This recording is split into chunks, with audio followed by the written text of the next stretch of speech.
kabar nih teman-teman semua? Semoga sehat selalu ya.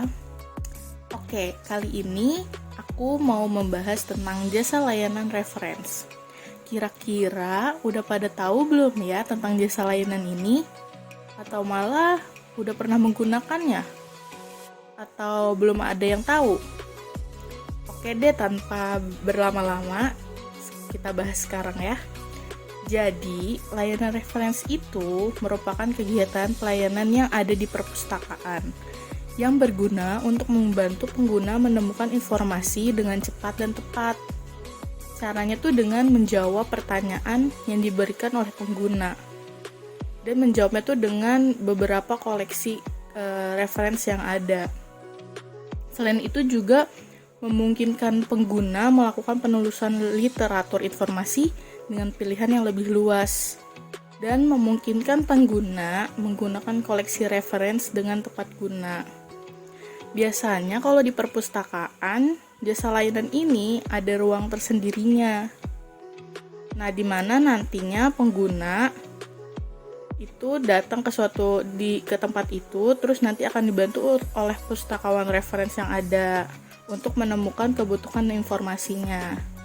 Tapi karena sekarang lagi masa pandemi, jasa layanan ini tuh tersedia juga secara online, jadi tidak harus datang ke perpustakaan atau ke lembaga informasi. Nah, jasa layanan ini tuh memiliki dua jenis pertanyaan. Yang pertama ada Ready Reference Queries. Ini tuh merupakan pertanyaan yang dapat dijawab secara cepat. Biasanya digunakan untuk mencari fakta yang sederhana, tidak melihat unsur penelitian, langsung dan tugas. Alat bantunya tuh biasanya kamus, peta, direktori, ensiklopedia gitu. Yang kedua ada research based or complex queries. Kalau yang ini tuh pertanyaannya lebih beraneka ragam dan membutuhkan lebih banyak waktu untuk menjawab. Dan biasanya terkait oleh penelitian gitu. Alat bantunya tuh biasanya jurnal, tesis, buku, atau dokumen-dokumen pemerintah lainnya. Nah, sebelum melakukan pencarian informasi ini tuh ada yang namanya tuh wawancara reference, yaitu percakapan antara pustakawan dengan pemustaka yang tujuannya itu untuk memastikan kebutuhan informasi pengguna dan untuk mengetahui langkah atau keputusan apa yang akan diambil untuk memenuhi kebutuhan informasi yang dibutuhkan. Terus mendapatkan kepercayaan dari pengguna, memahami pertanyaan pengguna, dan memastikan pengguna merasa senang dengan respon pustakawan. Nah, wawancara reference ini memiliki 5 tahapan. 1. Yaitu dengan membuka wawancara. Kita membuka percakapan dengan ramah, dengan senyuman, dengan bahasa yang sopan tentunya. Terus kedua ada bernegosiasi pertanyaan. Yaitu kita mendengarkan dulu apa pertanyaan dari pengguna, terus kita mengartikannya, apa sih yang mereka butuhkan gitu, memahami gitu. Karena terkadang apa yang disampaikan kurang gimana gitu, jadi kita harus lebih bisa mengartikan gitu.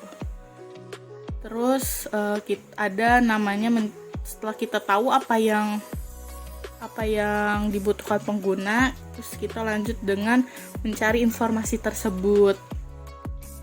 Nah, kita langsung cari tuh informasinya. Kalau kita udah ngerti, kita udah paham apa yang dicari pengguna gitu loh. Bisa kita cari lebih rinci lagi, atau emang dia pengennya generalnya itu kita bisa dapat dari tadi kita negosiasi, kita bertanya dulu gitu loh. Terus kita cari informasinya dengan sumber-sumber informasi yang tersedia. Selanjutnya setelah kita udah mendapat nih apa yang informasi yang dibutuhkan oleh pengguna, udah sesuai gitu kan, udah banyak nih referensinya gitu kan, kita komunikasikan lagi kepada pengguna tersebut bahwa kita udah dapat informasi yang kalian butuhkan gitu loh. Ada beberapa, mungkin tergantung dari penggunanya membutuhkannya apa. Misalnya dia butuh jurnal, atau dia buku-buku gitu loh, butuh buku, atau yang lainnya. Kita kasih referensinya, beberapa referensi. Nah, setelah kita kasih, kita tanya, apakah udah sesuai, atau masih mau butuh referensi lagi, atau gimana. Nah, tahap terakhir, jika menurut pengguna apa yang kita kasih, referensi yang kita kasih sudah cukup, sudah pas gitu, udah memenuhi kebutuhan informasinya, kita tutup wawancara tersebut gitu. Tidak lupa dengan mengucapkan terima kasih dan dengan kata-kata yang sopan dan ramah, agar pengguna puas dan merasa nyaman menggunakan jasa layanan kita. Nah, itu tadi sedikit pembahasan tentang jasa layanan reference yang bisa aku kasih ke teman-teman. Jika teman-teman tertarik dan membutuhkan banget itu jasa layanan ini, teman-teman bisa banget ke perpustakaan atau mencari-cari jasa layanan reference yang melayani secara online gitu. Terima kasih udah mendengarkan podcast ini, semoga bermanfaat. See you and have a nice day. Bye.